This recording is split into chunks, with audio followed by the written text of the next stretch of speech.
আমি doctor Hiranmoy Shah, psychiatrist. একটা non political প্রশ্ন করতে চাই। আপনি সুস্থ, অসাধারণ সুস্থ।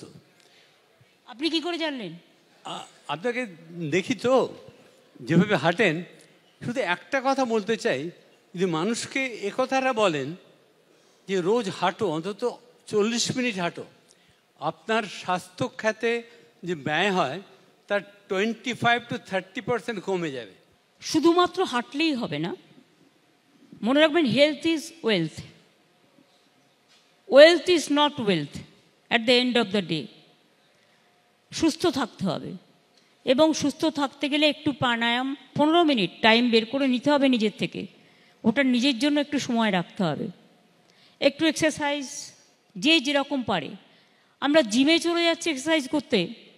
আগের দিনে ভাবুন তো, আমাদের মেয়েরা কাপড় কাচতো, আছড়ে আছড়ে কাপড় কাচতো, এক্সারসাইজ হতো।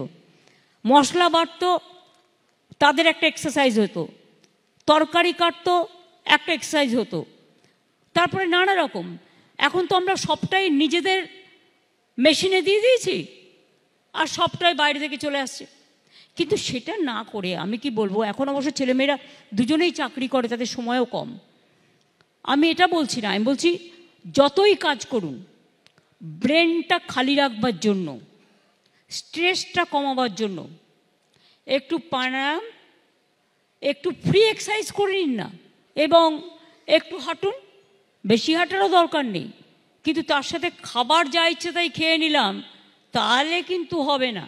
আমি যদি শুধু প্রোটিন খাই, কার্বোহাইড্রেট একটুও না খাই, তাহলেও কিন্তু প্রোটিনটা শুধু একা খেলে হবে না, প্রোটিনের সাথে কার্বোহাইড্রেটেরও দরকার আছে।